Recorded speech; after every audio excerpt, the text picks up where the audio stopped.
What's up, everybody? Thank you so much for listening to Your Ex-Drinking Buddy. My name is Brennan Tassif. I'll be your host. Subscribe, rate, and review wherever you get your podcast. Check out the merch store at brennantcomedy.com/merch-store. And make sure you subscribe on YouTube as well. We'll put the shorts up there, the full video, the whole thing. Thank you so much for listening. I love it. I hope you love it.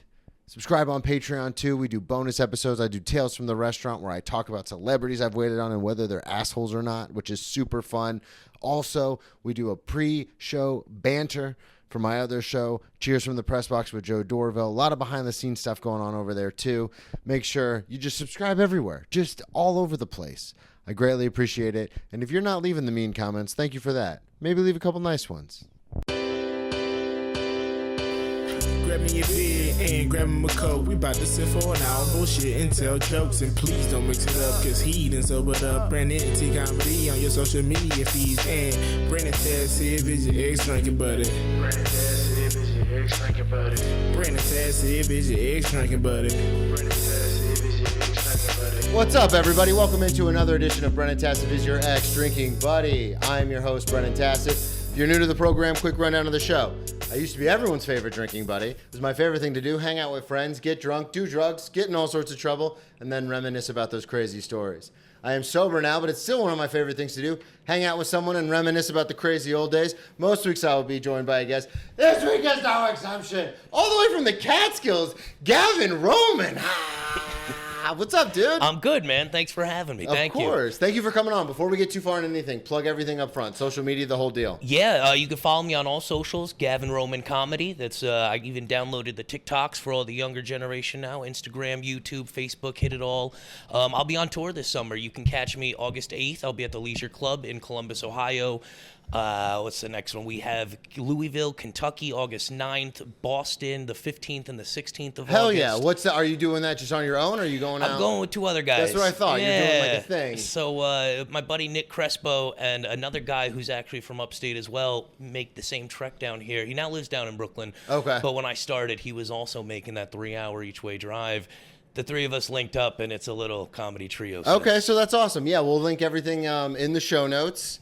Let's get into it. Hell yeah, man. So you live in the Catskills. Yeah. And you do a 3-hour drive. You had told me like 2 or 3 times a week At to come least. down and do shows? Yeah, Like so to do comedy? I worked in the city for a while. I was doing outpatient mental health stuff. So I was chasing down homeless people, make sure they take their meds, you know, just do what we can to slap a Band-Aid on a sadly sinking boat, you know.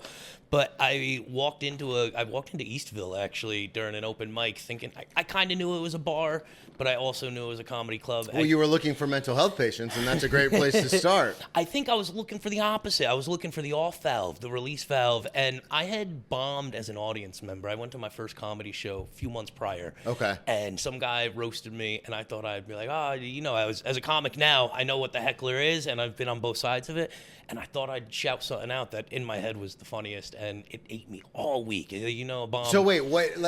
So when you went to the comedy, because I'm obsessed with little details. Yeah. When you went to the comedy show a few months prior, Yeah. were you just like, oh, spur of the moment, I just want to go see some stand-up? Yep, I was after work. I bought a ticket. I wanted to go see a And this was show. when you were still working in the city? Yeah. Okay. And from there... What happened, though? So, do you remember the line? Yeah. I'm assuming you remember the line. As you can hear my voice, it's pretty unique. And I forget what he said. Something like Seth Rogen, this guy with his laugh, ha, ha, ha. Yeah. And I was like more like Joey Diaz, which I guess as a comedy fan's a deep cut, but to the whole room, no one gave a fuck, you know?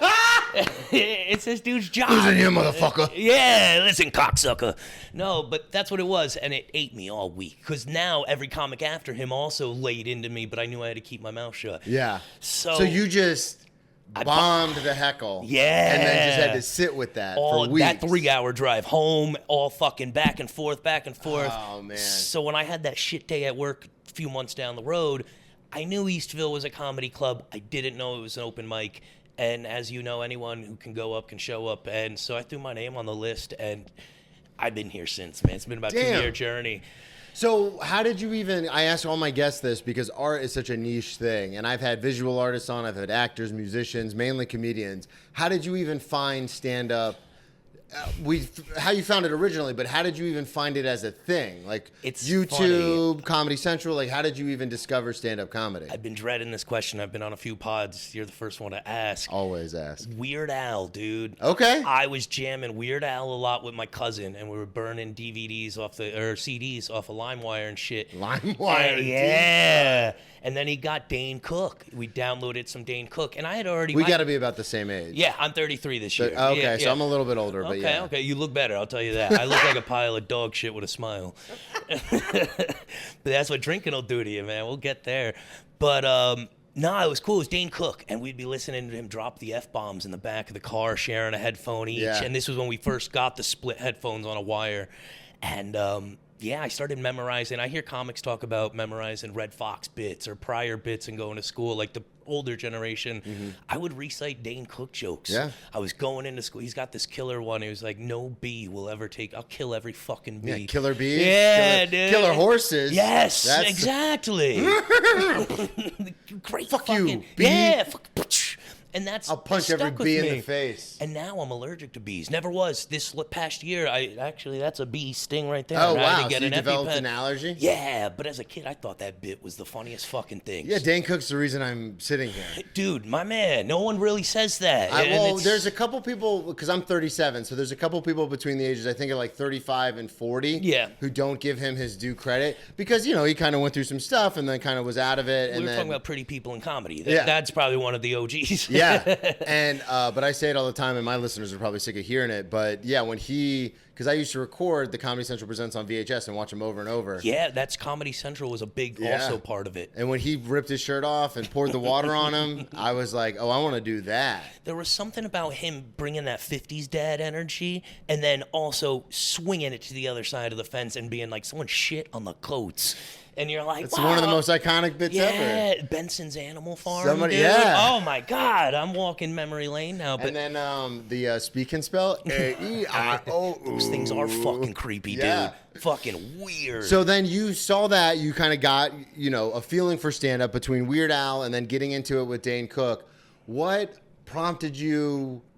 So that was early, obviously, Very early on. very And now we early. fast forward, 10, 15 years, and now Yeah. you're going to... Was that your first comedy show you'd ever been to? Yes, so I was very late even into listening to podcasts. It was during COVID. I was Okay. working overnights, and Joe Rogan, not to shit on him, but was boring to me at the time. Yeah. So I'd put it on at 7 a.m. and pass out. You know, Okay, like when you're yeah. taking in that dense material on an overnight and 2 beers at the time, I was still Yeah. drinking more.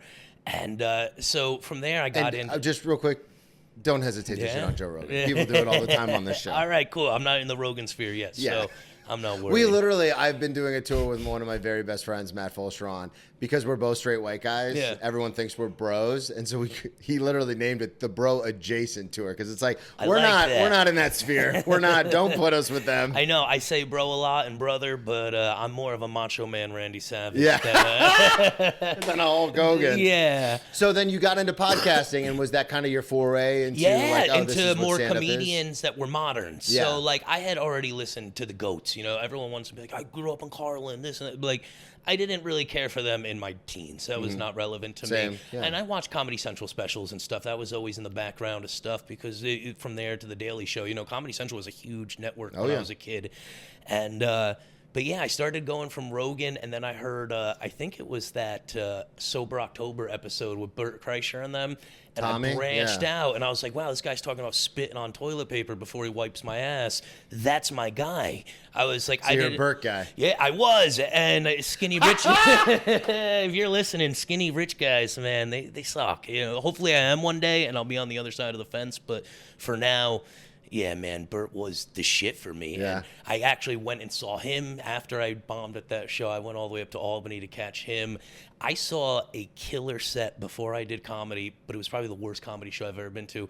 Dave Chappelle, Jon Stewart, Oh, wow. Pete Davidson. It was a 9/11 memorial at Yeah, the Garden. I've been to that. Yeah. I went to that. So I think comedy is not stadium No, material. it's hard for arenas because it's the way the sound travels. But I went. It's called Laughs at the Garden. Yes, that's Yeah. right. So yeah. my ex got me that. Like It was post-COVID, I believe, as well. Well, we went pre-COVID. Pre-COVID? So they Okay. do it every 2 years as a fundraiser, and we went in 2000, and we started dating in 2018. So we went in March of 2019 is when we went. Yeah. And the lineup for us was like Bill Burr, John Mulaney, Jon Stewart, and I was like, Yeah, "This exactly, is awesome."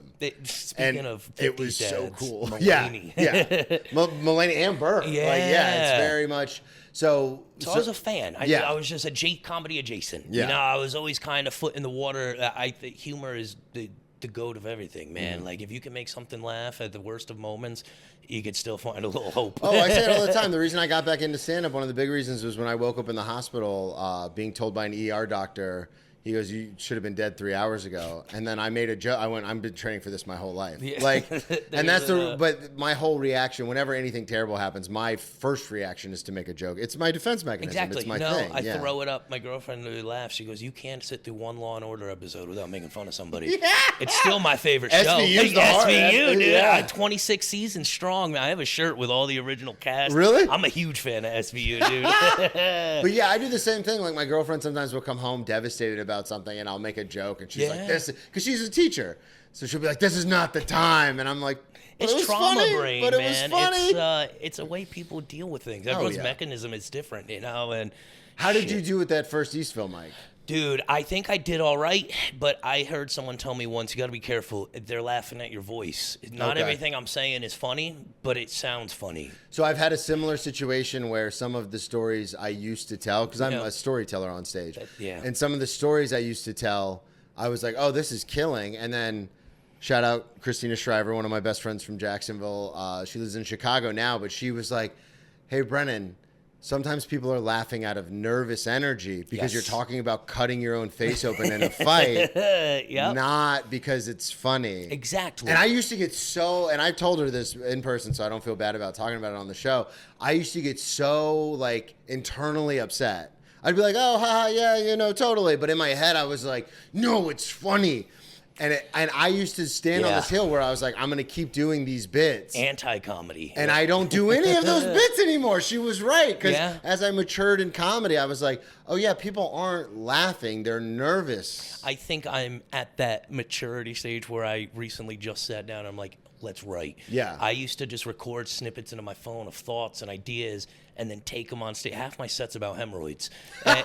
So I think it's hilarious, but I'm playing to a very specific 50 to 55 old white dudes. Yeah. And I was like, Well, and that's the other thing too is like I've worked in the restaurant industry my entire adult life. Like since I was 15, I Yeah. was a busboy, then a server, That's the way to do and it, I've been a man. server ever since.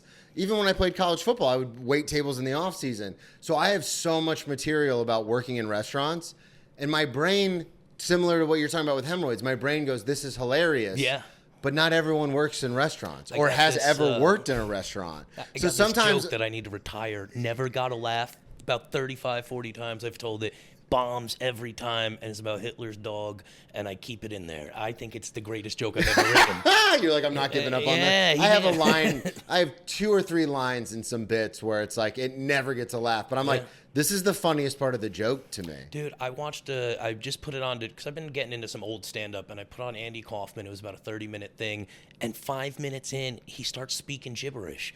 But then he starts adding like effect to it with his facial expressions. And what went from, like you said, awkward silence in the audience, they started to pick up on it. He did gibberish for 12, 15 minutes, and people were rolling. Like he was, murdering, like he was telling jokes. And it's like, no, he's just speaking sounds. Well, and that's the other thing too is a lot of people will know because there's a cadence to stand up. Yes. And it's funny because I just got my girlfriend Tracy, who I'm contractually obligated to mention on every episode. I just got her into. She got so mad at me. I had a female comedian on, and she goes, "You didn't mention me once." I always call my girlfriend hates it, but I call her my old lady. She's like 9 years older than me. Oh, really? Yeah, Okay. And but I'm always like, yeah, my old lady. Blah, blah, blah. Don't call me that. But I just got her into watching Crashing. Nice. And it's so funny because in one of the episodes in the first season, there's a Japanese tourists that all like pile into this show, and they're like rolling, they're laughing so hard. But they made it very apparent earlier in the episode they don't speak English, and she was like, "Oh." Because they just know, because she figured it out. She goes, "Oh, they just know when to laugh because it's da-dun, da-dun, punchline, da-dun, da-dun, punchline." So it's like, oh yeah, like the Andy Kaufman thing's a great example where it's like, yeah, you could just people know when they're supposed to laugh. Yeah. And then if you just feed on that. There's also the opposite. I think sometimes people are new, like as I was when I went to that show, and don't know they can laugh. Yeah. And sometimes you have to remind them, nope, this is your moment. You Yeah. know, like this is okay. I go through that sometimes where a lot of people, like friends and stuff, well, basically friends of hers will come to shows, Yeah. and they'll be like giggling into their shirt, and I'm like, no. Laugh. The mic's not going to pick that up. I need you to laugh out loud so I can get the sound. My sister gets mad that she wants to laugh at a lot of my stuff because she's younger and Oh, very yeah. progressive. And she's like, I'm like, you can't get mad at me for saying it. You have to hate yourself because you want to laugh at it. That's your own moral issue. I've gotten you know? I've turned the corner. My girlfriend is also very progressive and comes from a more progressive family. Yeah. And some of the stuff I say just isn't. It's off kilter. It's not It polite. comes from it's not malicious. Yeah, and like I talk a lot about like suicide and stuff like that, which Yeah, again is I something as that's, well, yeah, talk which what you is know. frowned upon in regular society. But I've gotten her all the way to the other side to now where something will happen, like when we're out on the street, and she'll Yeah. like make a joke about it. And if we're around her family will be like, "How can you say that?" And I'm Yeah. like, rubbing off on her. Here we go. My girlfriend's Japanese and Puerto Rican, so I am constantly towing lines because I'll get hit upside the head with a flip flop, a sushi roller. She don't play. So I'm always like, I don't know. I love her because she is my buffer before I take something to the stage. She'll Yeah. tell me that's not funny. Don't hit it back to the table. It's not good. Yeah, it's not good yet. So after you do the mic at Eastville, Yeah. and it doesn't. I'm sorry, you I said it. snowballed into Yeah. comedy Okay. quick. That's what I wanted to ask. Yeah, I did I had to justify it to my girlfriend that this was not just a crazy hobby, that I Yeah. was driving 6 hours round trip to tell people how fat I was because I could stay home and let her do that. So I started looking into showcases, and I did a few Laughing Buddhas, and then I had heard about a few Laughing Buddhas from famous comics, and I'm like, oh, that's the pit. You don't want to be there. Yeah. And I immediately jumped into a Broadway showcase, and the guy told me, he's like, you're good, but not yet. And that was about 2 months into comedy, and I called him back 2 weeks later. Okay. Yeah, and I filled all my seats both times, and he passed me on my second go. So Okay. I got my residency like 3 months into comedy, and they give me great spots. You know, it's consistent, at least 2, 3 a month. And from there, I was like, well, if they'll put me on, it sucks that it is this way, but I've learned comedy is less about who you know, but like what you've done, where have you been, even. It's very fluff up, fake it till you make it. Oh, yeah. So just that one credit was enough to then open up. And I'm like, hey, I got my residency. So people would just take a shot on me with the one bit of 5-minute footage I had. Yeah. And I'm pushing it to 300-400 people on Instagram, getting 3 responses. But that's the thing is it's interesting with stand up because it's kind of a double-edged sword because what I've learned is like I work at a restaurant. Yeah. And at my restaurant, it's a Swanky Steakhouse, and it's right in between the stand and the cellar. So a lot of comics come through. I've gotten more big breaks, quote unquote, from working at the restaurant than I ever have from like going to mics and like meeting Yeah. people and like stuff like that. But that's because you run into these comics, you take care of them. And I always tell people, it doesn't matter if I know you from open mics or if you're headlining the Garden. If you come into my restaurant and you are in comedy, Yeah. whether you manage a club or you're one of these or a comedian, It's a fraternity. and I always try to hook people up. Like I don't do the Rogan thing where I say it when it comes to famous comedians, and then when like someone who's like a bar show guy is like, hey, I do comedy too, and he's like, fuck off, Yeah. because that was my experience when I met him. I don't do that. Like Someone literally, asked me, like when do you consider yourself a comic? When are you not the open micer? And I was like, whether it's a bar show or in a Vietnamese restaurant, if you're getting on shows, you're a comic, dude. yeah, if you're making the grind, you're if hitting you're the mics, getting you're hitting paid the shows. to do comedy, Yeah. it's a job. Exactly. It's a No. job now. Hell, if you're wasting money to do comedy, It's still a job. Yeah, it's an Yeah. investment. I just started writing shit off that I didn't know I could. Yeah. man. Oh, dude. Oh, Why do you think God. we record in the Yeah, apartment? we Hey! This is a nice office. Thank you. But yeah, so it is an interesting thing because I met so many. So it was a lot of who you know. Yeah. It was getting to know these very famous comedians and like bookers and stuff like that. But then also to your point, I also noticed the double-edged sword of it, the catch-22 of when I would go out and do stuff on my own, that provided some sort of like respect or some sort of like instant gratification to where even if it was a friend runs a show in California. The Riff Raff is one of my favorite shows in the world. Yeah. One of my best friends started it. And so I would fly out to California to do that show. That's well, it awesome. happens to be at the Comedy Store. So Shit. when these comics would come in to the restaurant, they could be like, "Oh, what have you been up to?" And I go, "Oh, I just did this store." Exactly. And it sounds... It sounds way different Yeah, than, "Oh, if my we were in friend runs any the other show." industry, Yeah. it would be cocky and arrogant, but it's exactly what you need to get your foot in the Yeah, and then door. they go, "Oh, to your point, they go, oh, if he's flying out to do the store, then I can have him on my showcase, or I can have him feature for me." Like, Exactly. And so it's a lot of like balancing. It's a lot of like, And I've also learned it's not who you know, it's who knows you. Yeah, that's a very good way to put put it, in that yeah. positive energy. Like you said, hey, you're in my bar. I'm going to treat you all the same, all the way down the line.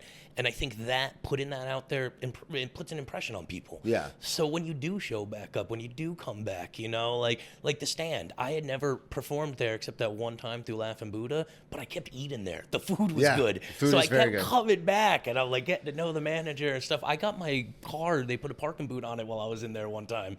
But it's leaving an impression on people, Yeah. no matter how you do it. You don't have to. There's a lot of different avenues to get your foot in this door. It's weird and funny. It doesn't necessarily. it doesn't have to be stand-up. Yeah. It is interesting you say that, because I hang a lot, especially because where my restaurant is located. A lot of times after work, I'll go to the Stand or the Yeah. Olive Tree to hang out.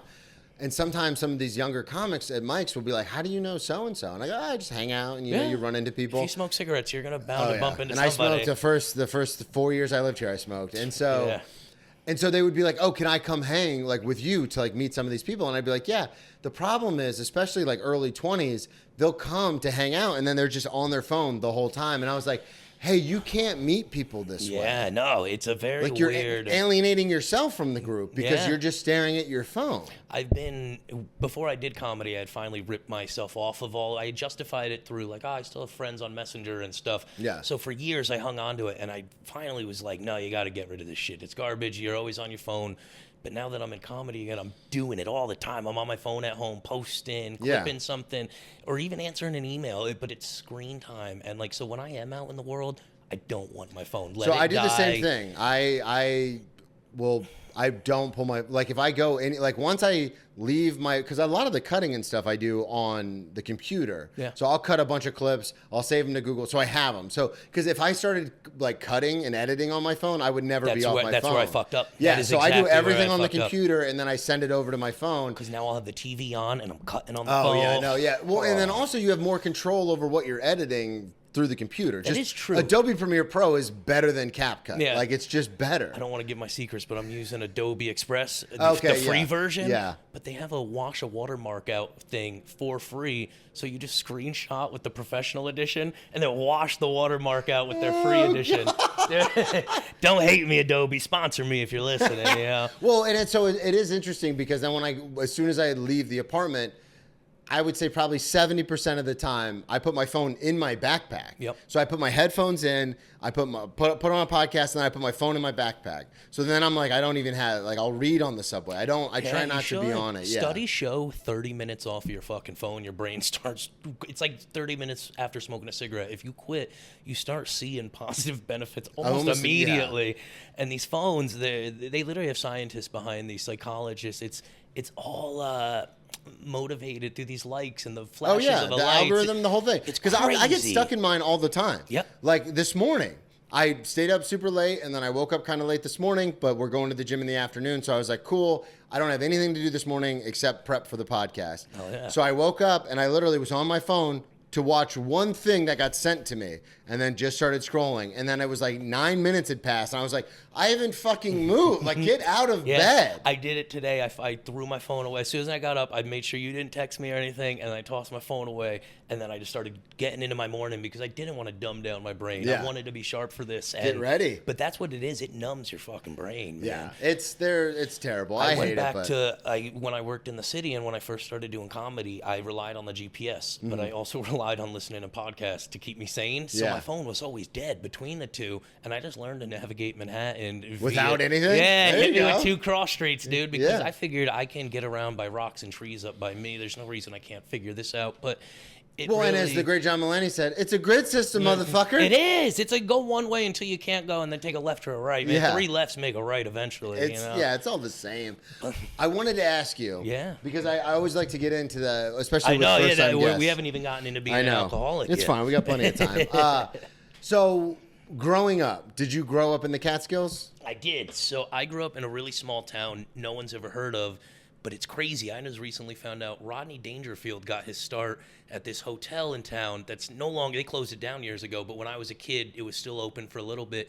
He would do check spots up there when he was like 16, 17. Oh, really? So I live in a place called the Borscht Belt is what they call it, but it was essentially in the 50s and 60s, very prime Jewish getaway for the summers and stuff. Yeah, I've seen Marvelous Miss Maisel. Yeah, so they would all come up to the Catskills and hit clubs down the line, and the Nevele was one of the big ones. I grew up in Ellenville, and other than Dangerfield, man, no comedians ever come out of my hometown, which is a wild shoe to fill, but... That is, yeah, that's intense. I know. How many, so like in high school, how many kids are at your high school? I graduated, and I thought it was tiny. We started maybe 200. We graduated maybe 120. In your class? Yeah, in my graduating class. My girlfriend's graduating class was 30 people. Wow. Yeah. Mine was 529. Okay, you said you played football. I think we were Yeah. D3. We were like a D3 school. Okay. Yeah, we weren't great. Well, but- yeah, so in high school, I played at the biggest, we had 3,700 kids, so it was the biggest at the time. Okay. And now, I mean, we're still one of the biggest. So when I was in high school, it was 5A was the biggest. Okay. And then they Oh, upped that's it right. to The letters we did yeah. C. We were Section 9, Division C. That's what they called them. So That's then we right, went to that's right. 6A, and then now I think my school's 8A because they just Ooh. keep making them bigger and bigger. One of the schools by me, they had to crush out the football team because they didn't even have enough between JV and varsity to make a whole squad. Wow. Yeah. That's so they had to crazy. just wipe out their team. So in high school, are you a popular kid? Are you like No, partying and in no. trouble, or I moved out young. I was like 16 when I moved out, and Okay. I started renting a room around the corner from my school. I sold a lot of pot. You know, I was definitely drinking already. I think I'd been when into did you first start drinking? young. I'd been smoking pot since I was 12, 13, and I think by the time I was 15, I'd been drinking. You know, 16, 17, I had been doing blow already, you know, and by the time I graduated high school, other than crack, I think I tried it all. Oh, really? Yeah, man, So I was you on still a- graduated, though? Yes, which was wild. I graduated while living in a motel. Dude, it was crazy. I lived at the Duval, is what they called it, the Duval Motel. It was up the block from our high school. How did you end up in the motel? I was just, because at 16, 17, no one wants to rent to you. You know, that's a So when you say very- you moved out, you moved into a hotel. No, I had Or an a motel. apartment, and I had gotten kicked out of that apartment. Okay, and then that's where I was going. Yeah, That's and I where I was was couch going. hopping with friends, but I had money, so I didn't want to do that. Yeah, because And- you're selling pot. Yeah, so, but, and I was working too. I had a job at a McDonald's, so Okay. I'd go to school, I'd work my ass off, sell pot. I was kind of doing it all. And I wanted my own place, but no one wants to rent to a kid. As an adult now, I look back at it and I see exactly Yeah, why. absolutely not. Yeah, so the motel would take my money, though. Yeah, of course. So I was selling weed out of a motel and going to high school. Yeah, man, good times. So and now then, did you end up going to, did you go to college? years later, and it's funny, I just found out yesterday, I go to Arizona State now online, Okay. and I study psychology. Two of my Go Sun credits, Devils. Yeah, I'm a Sun Devil now, man. And when I graduated high school, it was the #1 party school, and I like to think I was ready for that then. Yeah. Now they're not cool like myself, you know, maybe 15th, 16th on the line. Yeah, I'm the last guy you want to call for a kegger. Heartburn saved my life. But I got off That's the track title of there. the episode. So wait, let's before we Yeah. get into that. So what? Right after you graduate high school, I was. what are you doing? So I had bought a minivan from my mom, and I moved to this town called New Paltz, and it was a college town, and I was Okay. living in my van. What's the till college? New Paltz, Okay. SUNY State So it's a University. small college, It's a yeah. pretty famous, not famous, but if you're a New Yorker, it's a pretty cool college. It's Yeah. a liberal arts college Okay. up there. It's about maybe 2 hours from here. And I just pretended like I was going to school. Okay. No, I know a lot of kids that did that because I'm from Florida. Okay. So like the kids that either didn't want to go to college or couldn't get into Gainesville, like Yeah. University of Florida or Florida State University Yep. or Miami. They have community colleges all around there. Yeah, So they would exactly. go to the community college, take like one class to justify to their parents why they were paying their rent in Tallahassee Yep. from Daytona, and then just party with all their friends that got into Florida State. That was the secret. That was So- like, yeah. There's so many people I know who are, it's like, they wouldn't say, Because if you go to a bigger, like I rep FAU everywhere I go. Yeah. There's so many people I know that you'd be like, oh, where did you go to college? And they'd be like, Tallahassee. And you go, no. You would say Florida State. You would say Florida State. Yeah, so I never actually said I went to school. I was very good at towing that line. Yeah. But I didn't also know what Russian a frat was. And I rushed a frat. I was Kappa Sigma or Kappa. So you rushed a frat at a school you did not attend. Yep. And then when did you get in? No, they gave me a bid, and I felt so terrible. I had to tell the guy, I'm like, I think this is not. No, man, I'm not a student here. And it was a very weird thing. And That's an awkward conversation. And then word spread. I'm like, fuck, I got to be a townie now. I got to hang out at the local bar with all the other. That you got kicked out. I did. I got ostracized. I do want to ask you, and if you don't want to get too far into it, that's fine. But why at 16? Just because you wanted your own? Why did you move out at 16? I was in juvie when I got out. I have a huge family. I got 10 siblings. Oh, wow. Yeah, my mom was like, I'll help you find an apartment. I'll give you the first month down. But it's a little. But it was kind of like, No, I mean, I always ask because I graduated high school at 17. It's why I got into working with homeless people and mental health. It's all things that I've lived through, man. Yeah. You know, so. I feel like if you know the cheat codes to a video game, you'd be crazy not to share them. Yeah. You know, so. Well, and it's like, I mean, my very good friend, but one of my best friends, Matt Fulstron, he has a bit about it, but it's like, you know, I've been homeless. We've all been homeless. If you haven't been homeless, you haven't been trying. Yeah, like, no, I say on stage, if you don't want to kill yourself, you're not working hard enough. Yeah, that's a great way to say it. I go home and I want to die, but it's because I just worked at 40. Yeah. So you move out at 16, then you go to you get the van. Very unstable. You head out. Couches, you know, motels. I got then my van. You end up in New Paltz, which is about an hour from where I grew up. And are you living somewhere? Or are you living in the van? I'm living in the van until I found an apartment. Very quickly, though. It wasn't like too long, maybe a couple of weeks. And but I've done it. I've slept in my car before. When we didn't have break housing, I was like, I'm not going home. We would pull up to the Tops and like run in, steal a cart full of beer, throw it in the van, and then go to frat parties. And like, if you have beer, so no one was questioning if we were students. They were like, those guys got mini kegs. Yeah, let's do it. Yeah. So I drank and partied for years, and there wasn't really anything going on there other than being drunk, you know? So you just hung out there how long? You figure I started working at a strip club when I was like 24. Of course you did. Coming to the stage. Yeah, Big Tasty. I would hit a few bachelorette parties. Yeah. Whenever I host, people tell me I sound like a strip club DJ. Because I just go, next comic, coming to the stage. It's a great job, but I wasn't DJing, surprisingly. I was just bar backing. So, oh, really? Yeah, I was working bottle You're out service. of your fucking mind. Yeah, dude. You got a voice like Josh Adam Myers and you're bar backing? That guy had been there for 40 fucking years. He wouldn't DJ leave. had been? Yeah, that's a dream job. That's like working a door in the city. You get great benefits. You don't leave. It's cocaine and tips all night long. It's such good money. It's great money. Each girl tips you for every damn song. You figure 20, 30 bucks a night from every girl. If there's 20 girls working, as a DJ on top of your pay, you're making as much as the bartenders do in tips.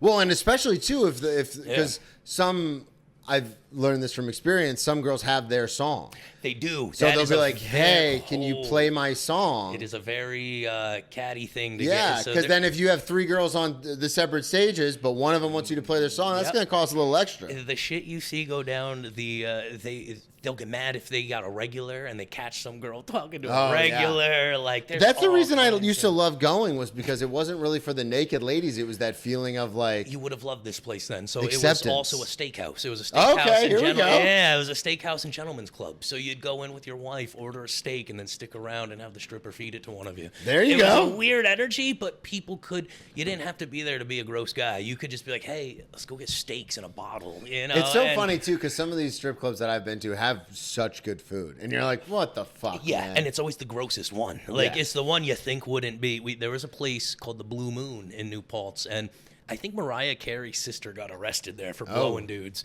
Yeah, there's some heat there. Yeah, man.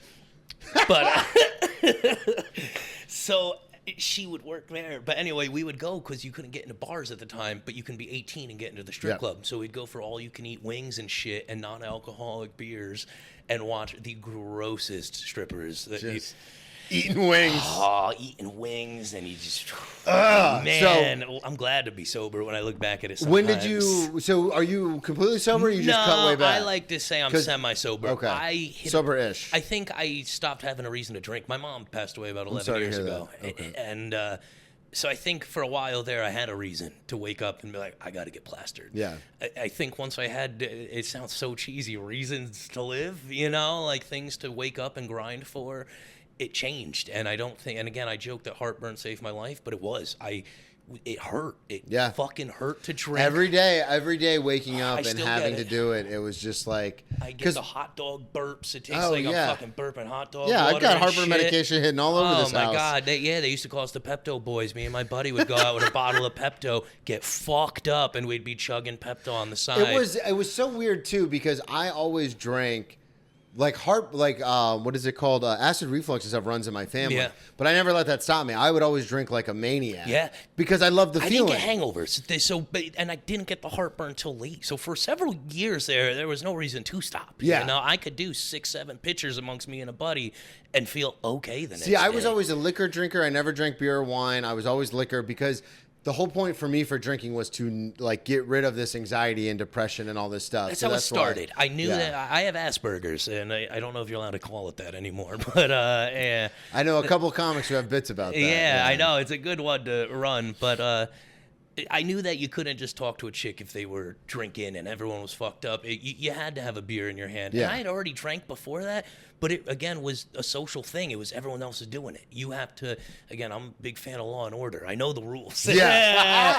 So I was like, you need to plug, and I didn't like the taste of it. Yeah. So I'd plug my nose and fucking chug. And then by the time I was in my 20s, it was just, wow, you can chug, you know? Yeah. So I'd been doing it for so long, but I never really enjoyed the taste. I think now when I look back at it, I still don't like the taste of it. I hated the taste the whole time. Fucked up. I loved being fucked up, yeah. I saw for a while there was powdered alcohol in the UK, and I'm like, if I can snort my beer, it would be game over, man. I might die tomorrow. Well, and then, I mean, I was well out of college when I started hearing about, like, the boofing and stuff. Yeah. Where people would soak tampons in vodka and then shove them. And then boof Molly, too, when I was coming out. You're a little older, so I remember 2014, that was like a big put one in my butt before we go. And that's crazy to me because, and it's not crazy because it's like, oh, you're shoving stuff up your butt. It's crazy to me because it's like, that's genius. It skips your liver. You get completely annihilated, and you don't reek of booze. Exactly. The beer sweats are Like, what fucking that's- sold me out, Like dude. the vodka sweats and stuff in the summer in Florida. Dude, I used to walk into class and be like, you could literally probably lick my sweat and get fucked up. Like, I was so hammered. I loved liquor, but it was I told you before the show, I got kicked out of an ICT Yeah, I show. wanted to talk about that. But Southern Comfort was my shit, dude. SoCo. I'd do Southern Comfort Sugar with in a pineapple glass. juice. Oh, my God. And then grenadine. Oh, my God. Now you want to hear something even You're a crazier? fucking hillbilly. I'm not even pre-diabetic, dude. Really? Not even close. My doctor had to fight so hard to get me that Wegovy script. She was like, I don't know how to justify it. You're like, I'm the John Daly of no sports. Just a pack a day. That's a great callback. Yeah. You ever drink the Steel Reserves and shit? Yeah. So when I was towards the end of my drinking, they had Natty Daddies. I would drink 3 Natty Daddies, puke my lungs out, pass out, wake up, drink 3 more, and I'd just do this all day. I was at the piss poor man's beer. Not even because I couldn't afford good beer. I liked that back then there was 4 Locos and Steel Reserves. There was nothing with a 9%. We have like Voodoo Rangers and everything nowadays. You can get a 10% beer with class. You can, yeah. If you wanted it back then. But back then you couldn't. No, drink malt liquor. Yeah. So I wanted to ask, so when your mom passes away and your drinking is kind of, when does your drinking, because you talked about like 16, 17, 18, when do you kind of get out of control? It was around then. Okay. I think I had been in the party scene for about, you figure I moved out of my hometown fresh after high school, so I was like 18. I had been out in New Paltz about 4 years. So I had been on this warpath of partying every night, but no one was getting hurt, you know? Yeah. By the time my mom passed away, I think I was smoking dust in the back of the bar. Like PCP was still a thing. That was the start, and then she passed, and I went down. Yeah, and I like. It is interesting. There's always that catalyst. Not always. Yeah, but a lot of times you can find that catalyst. Like for the me, disease was there. Yeah, and it just needed something to kick me off the edge. Yeah, for me it was interesting because I was already a full blown alcoholic when I met my ex-fiance. Yeah. But when she left, after 4 years of me getting sober for 3 months and then going back out, and then getting sober for 6 months and then going back out, so she finally left, which was good, what she had to do. Yeah. But to me, I used that as an excuse to get fucked up every day, which is so crazy because I was getting fucked up every day before, but now I could justify it. And that's why I said before, I don't have a reason to drink anymore. Yeah. When you have a reason, Oh, you have a purpose to get out of bed and find the first thing that fucks you up, whether it's a Xanax or a beer, whatever it may be, it starts, man, Yeah. real quick. And I forgot what I was gonna say, but like it didn't help that it was very normalized. Everyone was getting fucked up. Well, you so we know? wanted to talk about that. So then that happens when you're in your early 20s. Yeah. And then how long does that go on for before you're like, oh, I got to figure this out? So I think I got my job at the strip club about 3 years after my mom passed. Okay. And my buddy was worried about taking a shot on me. Our friend's sister had been stripping there, and he was like, we got to go. They needed us to clean the clubs like a janitor. And then we were doing that, but he was like, we need an extra bar back. He started bar backing. He's like, I don't want to bring you on if you're going to fuck up. And I was like, no, I could do this.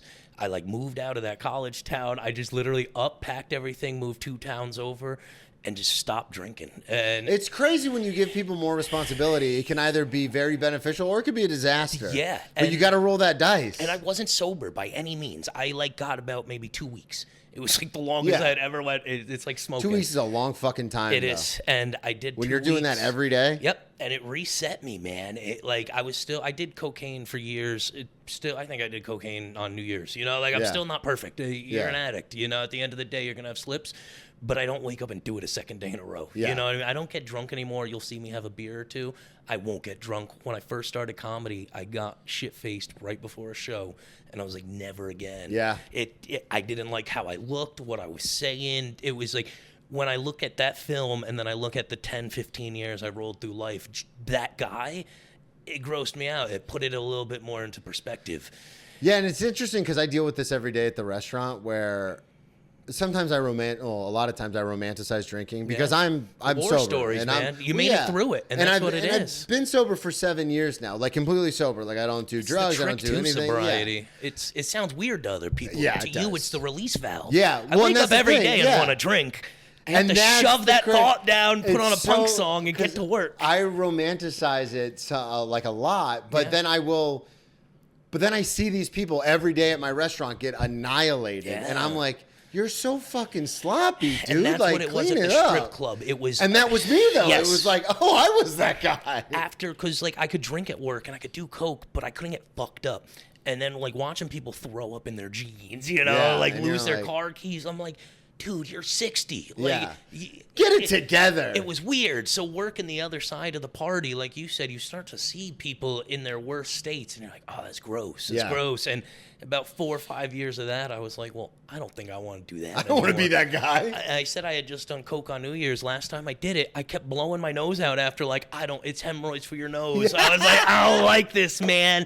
And that's when I knew sobriety had hit me. I was like, you don't want it. Yeah. There's a part of you, like, once you quit smoking, you don't like cigarettes anymore. It's very disgusting to Yeah, have when a I'm cigarette. around people who are smoking, that first inhale, I'll smell it and I'll be like, "Oh, I miss it." And then after like the third time of like standing around breathing Yep. it in, I'm Yeah, like, that's nasty. I'm going inside, guys. Yeah, I start drinking. I have 1 or 2 beers. I get very full, and I go, I'm good. Yeah, I'm just like, gonna- and learning to just be like, I don't want something. Yeah. Was a huge thing for Yeah, me. listening to your body, listening to your brain. Where and I'm you're still like, learning. I Yeah. joke. I say all I like is pot and mushrooms now, but I haven't done mushrooms in so long that I don't even know if I like that. You know, like It's the beast thing all over again. I don't Yeah. even know if I'm.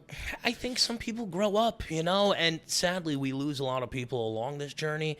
But the people who made it out to tell the war stories and look back at it, I think a lot of, especially now in this age, it's more normalized. Kids start Yeah. drinking younger, start doing crazy things younger. We weren't doing Molly when I was in high school. Like, I guess kids did. Dude, the E and first time I stuff, saw but cocaine, I was a freshman in college, and it freaked me the I only fuck saw out. coke because I sold a little bit of it, but I wasn't selling it to young kids. You know, Yeah. they were all older than I am now. Yeah. You know, like I knew a guy that that's a whole nother rabbit hole, but it wasn't like I didn't even want to do it at that time. Yeah. I sold coke for about a year before I even thought, let me try this. Yeah, well, I mean, I've had like- people on the show where they're like, "Yeah, I was doing like coke and ketamine at like 18, Yeah. like 17," and I'm like, I "That's didn't- nuts." Yeah, I didn't like that guy, and it's crazy that I became him, and I think that was also what helped me get semi-sober. I don't want to keep saying sober because there are people like you who Yeah. have really overcome that hump.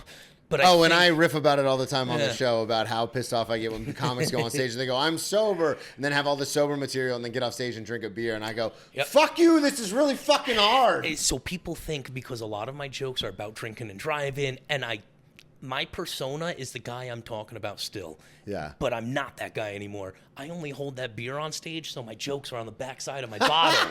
I don't get drunk before I go on stage, Yeah. but you hear me up there talking about how I love cocaine and this and that. But it's the persona. It's the stage. There's an amplified version of. And I think how we talk about how we like the war stories, that's my way of still living in it a little bit. Yeah, you know, absolutely. I get to tell the story. Let's talk about some of them, man. Yeah, The dude. ICP. What happened at the ICP? The So- Insane Clown Posse. Yeah, dude. I got kicked out of an ICP show. So How old are you when this happened? I was at the strip club. So this was a big moment. This was the end of the line. So you're like 27, 28? Yep, about, I think maybe 26, 27. My times are all off. My mom passed. I was like 22 going into 23. Yeah. So yeah, 27, 28. Okay. And that buddy I told you who took a shot on me got me the job. Our friend's band was opening for ICP. That's big. And I don't know if you ever heard of Barton's Vodka. Oh, yes. And Crystal Palace. Yeah, the plastic bottles. Yep. So I took a plastic bottle and a bunch of iced tea mix, and I just poured the iced tea mix in there and shook it up, thinking That'll no. work. No, you got to make that iced tea and then mix and then those. mix them together, yeah. Oh, dude, I drank that whole bottle and a couple beers, and we were only going 20 minutes down the road to the venue, but I get sloshed. I'm in a Dare jacket, mind you, a varsity Dare letter That's jacket. actually a pretty cool jacket. Yeah, and I lost it that night. I was very upset. That's a cool Yeah. jacket to lose. Yeah, I think I only wore it a couple times too. But I'm on stage with the opening band, and I'm like, he's on my stomach playing his guitars. I'm dumping liquor on him. It's a blast. How many people? This has got to be like, it's an ICP show, so thousands of people. Not even. So it was at the Chance. I think they closed it now. They might still do a couple of shows, but in Poughkeepsie, there's a venue up there. Okay. It may hold 1,500 max. Okay. Yeah, it's not a large venue. But I'm assuming it's sold out. Yes, Okay. it's packed. And by the time my friend's band finishes, Wait, I'm blacked. I'm sorry. Is this indoors? Yep. This is an indoor It venue. is an indoor show. So you're dumping shit all over you, just right on stage, in a theater. Yes. Yeah. You son of a bitch. Now I start to fade at this point, and the last thing Oh, at this point. This is the point. Yep. This is not. So ICP takes the stage. Now this is where it gets crazy, because if he's listening, shout out to Pulaski. I forget the kid's name. This kid I went to high school with that I wasn't friends with was there and proposed to his now wife while ICP was on the stage. Wow. And my buddy's dragging me off stage, and now there's a massive staircase, like good 30, 35 stairs. And in my drunken stupor, I fall down, take my buddy down with me, and then every other person on the staircase. And that wasn't even what got us kicked out. So then you hit the bottom of the stairs. You just pop up? Like, Pop I'm back good. Yeah, up, of man. course. Like I'd wake You're up. with- Iron Man when you're drinking that much. my brother used to joke, you could poke me, I'd turn black and blue, but I wouldn't notice for 3 days. Yeah. And, Same. I used to wake up so much like, Yep, how the it's- fuck did I get a black eye? I still do, but now I'm like, I could place where I got it. Yeah. Back then, I'd be like, why does my chest hurt? It's like, oh, you fell down the fucking stairs last night. My back hurt. Now, that opening band I was telling you about, they just switched out their drummer to my friend's cousin, who's only 16. Oh, wow. And they're so excited. They just opened for ICP. The kid's like, Yeah, of course. giving me the bird. And I think that this guy's trying to fight us. This is the friend's cousin. And I look at my buddy, I'm like, I got this, man. And your buddy's like, no. Yeah. No. And I go to duff a 16-year-old, and the whole bar just grabs me. Next thing you know, I'm out of the show, and tossed. So this is insane to me because ICP, the Juggalos, are known for being like rowdy audience members. Yeah, I guess so. You out-rowdied the rowdy. I guess so. Whoop, whoop. Whoop, fucking whoop. And I don't think they were allowed to pour Faygo that night, so I might have not supposed to have poured my liquor either, but who knows? It was a weird time. Yeah, because you're inside. Most of their shows are outdoor venues. So you can fucking throw whatever you want. Exactly. Who gives a shit? This was like The theater was small- like, hey, how about we don't do this? The general stand-in was about the size of this room. Okay. And then there was some seats by a bar. Damn, And then there's an dude. upper balcony with maybe a row or two. Holy shit. I saw a couple great bands there. I saw fucking what's his name? Ted Nugent. I saw Okay. the Nuge Cat there, Scat man. Freeze- Cat Yeah. Scratch Fever. What is the Stolen Keg? That one was early on. That was when I first moved. Again, same buddy who's now sober as well. Actually, it took him a little longer. Sober or sober-ish? Sober, because Okay. he had a seizure at a festival after doing a I've bunch had a of couple blow. of those, yeah. Yeah, and he woke up and he goes, "I got it." Same as me. It's just cold turkey. Like if it's gonna kill me, it's not a question. You know, it's very simple. See, that's interesting because I actually, ended up in the hospital several times where they're like, this is going to kill you. And I'm like, I'm fine. You made me think of a line earlier when you were telling that story. There's a singer who goes, it's a problem when you're dreaming of bourbon in the trauma ward. Yeah. And that's... Dude, the first time I got alcohol poisoning in college, Yeah. my best friend in college, and still one of my great friends today, he's been on the podcast. Shout out Daniel, the Danimal. I won't say his last name because he has a whole family now. Yeah. But he picked me up from the hospital. And when I texted him to pick me up, I was like, could you please bring me a Gatorade and a couple of shots of vodka, like the minis? Pick me up from the hospital from alcohol poisoning, where my esophagus was like swollen because I was throwing up like bile and stomach acid People because don't I had realize nothing left to throw up. It's the only drug that can kill you from And withdrawals. oh yeah, we've alcohol talked about is that a lot on so the show. wild. Yeah, because your liver builds up certain enzymes Yeah. to block it. So if you stop taking it, you can actually shut your own liver Exactly. down. So he picked me up from the hospital, chugged as much of the Gatorade as I could, dumped the vodkas into the Gatorade, and then chugged it again. And he was like, Yeah. and at the time I was like, I go hard, man. My buddy swore by Pedialyte. He Pedialyte's would drink with a I swear Pedialyte. by Pedialyte. Yeah, I tell people man. all the time, if they're having a rough night, you better grab some Pedialyte on the way home. That's when you should know it's a problem if you have a secret to Yeah. drinking. Yeah, that's a great point. That's My when you buddy's should like, know. 1 glass of water, 1 beer, you're good. And I'm like, that's not how it works. Joe List had a great line when he was on the show. He said his way of telling, he goes, if you're DMing, because he says he gets a lot of DMs where people are like, do I have an alcohol problem? He goes, if you're DMing a stranger on the internet, you probably have an alcohol problem. Yeah. So what happened with the stolen kegs? Because this is when you're younger. We were at a party, and again, probably size of this room, too many people, so they tried to shut it down. As this house is shutting down their party, me and my buddy go to the balcony, and there's still a full keg, and we just throw it 4 floors Over down, the balcony. over the balcony, and then we proceed to drag it into town to the local bar. Now, this bar, I'm not going to name a bar, but if you've ever been to New Paltz, you know exactly where it is. You could smoke weed in this bar before weed was legal. Okay. I used to live upstairs. We'd literally eat acid and then listen to the bands that would play by laying on my floor. And Oh, wow. Yeah. It's the cool fucking bar. But we dragged this keg to the dumpster back there, sat in the parking lot, tapped it off with everybody who wanted one. I was going to say, because they're not going to let you bring that in the No. bar. So we were drinking behind a dumpster behind a bar. Oh, my God. And just making our own fucking party, man. I would drink with homeless dudes because I thought they were funnier than some of the college kids. Yeah. Shout out to Sid Scumfuck. This guy would Shout out literally Sid. shoot dope and patch his pants with roadkill. But he was always down to crack a beer, man. He would sleep in a Oh, you don't tent in say. the bushes. You don't say in always the down to village. crack a beer. Yeah, always down to crack a beer, man. I was going nowhere fast. Dude, this Like- is insane. This is why I like having people on. Because now, for the listeners, we have time for about one more story. Yeah, And yeah. then we got to have you back on next time you're in town. That last one is a good one to close on. Okay, about we'll do the cops, last one yeah. then. But before we get into that, you now work in mental health, do. in recovery, and a lot of this kind of Yes. stuff. So what do you do? What are you doing now? It was an accident. I like to think I fucked my way into mental health. And I'll tell you, my first girlfriend, not first girlfriend, but first kind of serious thing, we hadn't seen each other for years. She got me my first job in mental health. Okay. She reached out to me and goes, I think you'd be good at this. And it was working with people with cerebral palsy, doing very simple home health aid stuff, not anything like crazy, but everyone can get into it. And so I took that lead and I got that job.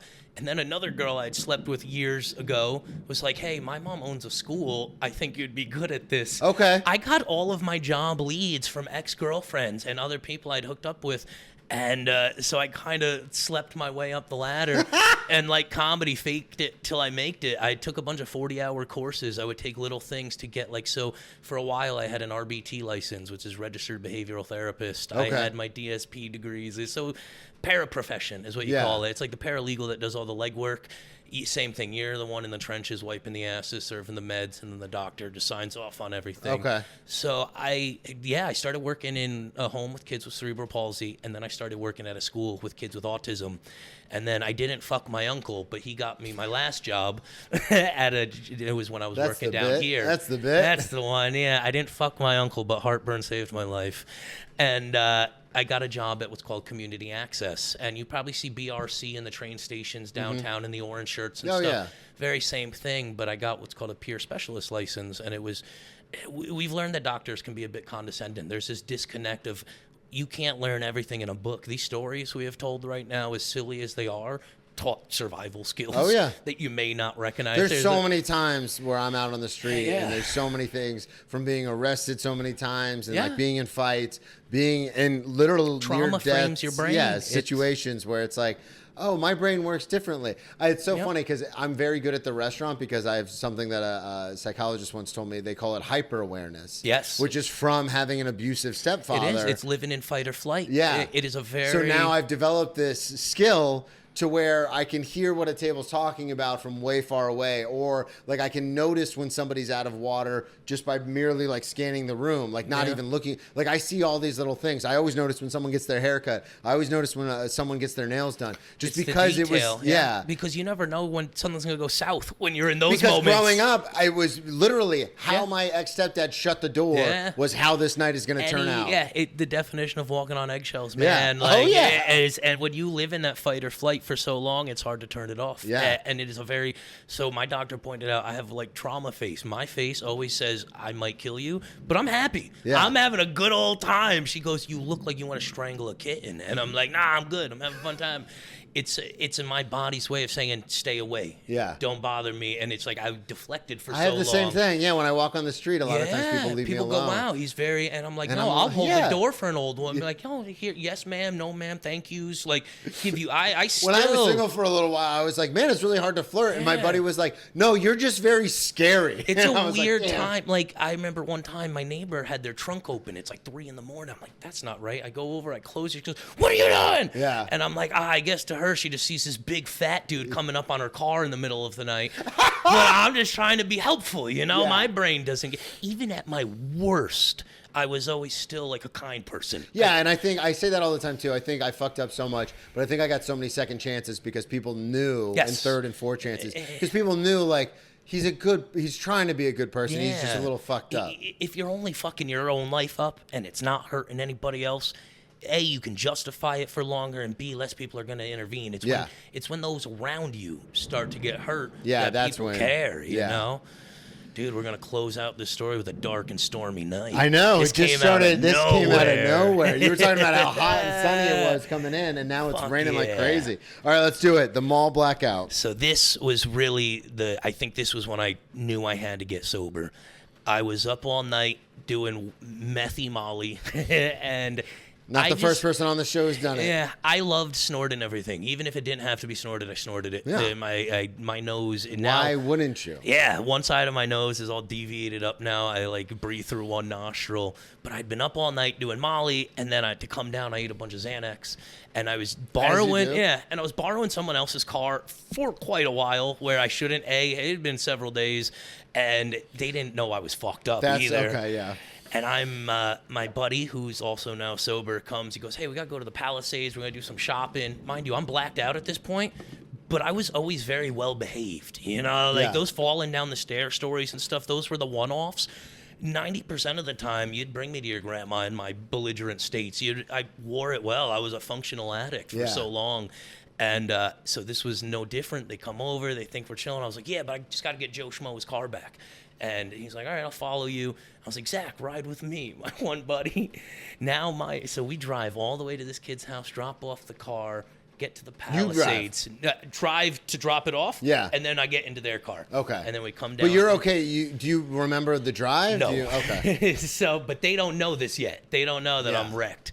And we get to the Palisades Mall, and I'm like, yo, I'm going to nap. You guys go in. I'm going to nap this off. I'll call you when I get done. So I wake up to a cop banging on the window. You're in the car. I'm in the parking car. lot, yeah. And they open the door. Woo! And This is ominous. Yeah.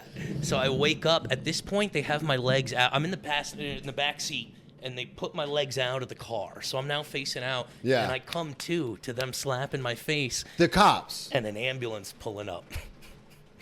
Now my buddy's walking up because they had in their back of their brain, let me go check on Gavin. Yeah. And the cop's like, what's up? What are you doing? And I immediately rolled into autopilot. I'm like, hey, I worked an overnight. What are you doing? What the fuck? Because you were passed out in the back car. And I was like, yeah. And if I got locked inside, I'd be the idiot and deserve to die. You know, how do you get locked on the inside of a fucking vehicle? It's not your car. It's a regular car. And I'm getting mad. Yeah. And the EMS is like, so I was like, there's nothing fucking wrong. So you weren't doing anything? No, I was just blacked out on Xanax, sleeping in the car. But they don't know that. They No. just see you sleeping in the car. And thought I might have been dead. Yeah. Okay. That makes sense. And now my buddy comes up and he's like, dude, there's a bottle of water in there, there's snacks. And he reiterates, if he died in there, he's got a phone, you know? Yeah. Like, I understand where they were coming from, dead guy in a car possibly. But by yelling at them, they could see, oh, we're going to leave these guys alone, you know? Well, yeah, and it's an interesting thing, too, because it's called a welfare check. Yes. But then it turns into, like, now the cops are on the defensive, and Yeah. because they get very defensive, it turns into now they're yelling at you, and They it's like... escalate, and if there wasn't a problem, there's going to be a problem. Yeah, exactly. They- If I had a nickel for every time I got arrested when there wasn't a problem Yep. because it became a problem. There's a hotline to call for people like me for what I do, and the cops never use it. I think in 2 years they've maybe called it once. Really? I swear to God, they would rather keep riling these situations up than admit they need help. That mental health is not the same as a crime. Yes, crimes do happen, but a lot of it can be avoided through de-escalation, through Yeah. a peer-centered approach, you know, and that gets lost in the disconnect. Yeah, because if someone starts screaming, then they pull guns and then Yes. they start screaming, and it's like, no, they're screaming because they're bipolar or because they're schizophrenic, Yeah. not because there's anything because they think I have. And that's also, I think, how I keep saying I got sober. I'm bipolar, so I think once Yeah, I started me too. taking my medicine, that also put a lot into perspective where I didn't wake up so depressed that I wanted to drink all Yeah. day.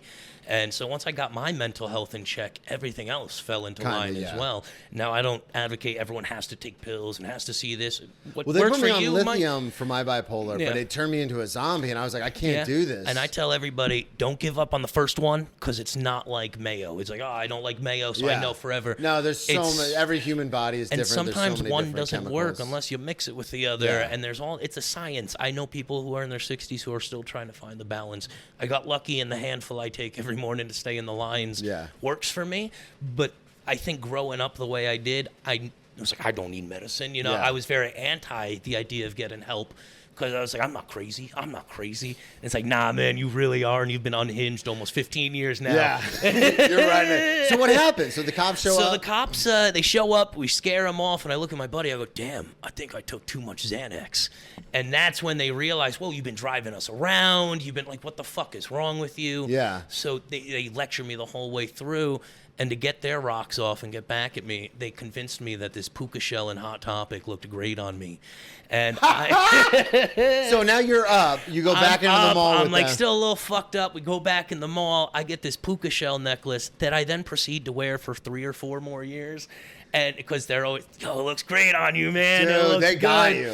One That is night- the long con. This is when I learned. This girl goes, "You might be the only person living 100 miles from a beach with a puka shell necklace on." And I went home and threw it out that very night, man. I was like, you fucking. I was doing like the button ups with the shirt underneath. Dude, yeah. Surfer dude to the max. I remember the prep look. Hell yeah. And but no, I was around They then. talked you into a puka shell necklace. Yeah, and You wore it for 4 years. mad long, dude. I think I also put like a little. It had a like Hook a boat, or something? It had a boat anchor on it. Yeah, you got to do the thing. God, dude. That's nuts. Yeah. This was a blast, Dude, man. I had an amazing time. Of course. man. Plug everything one more time. Social media, the whole deal. Follow me at Gavin Roman Comedy on all social medias, and you can catch me on tour August through September. I'll be in Columbus, Ohio, Louisville, Kentucky, Boston, and North Carolina. So Beautiful. Follow me on the socials and stay tuned. Thank you again so Thank much for you, coming man. on, This was dude. an amazing Of course, time. dude. This was a blast. Thank you, everybody, so much for listening. At Brennan T Comedy on all social media, BrennanTComedy.com. I will, all the dates will be on the website, so just check it out. Get your Extra Drinking Buddy merch. We'll talk to you next week. Dude. Dude, I don't think I've walked down memory lane like that in forever. That was fun.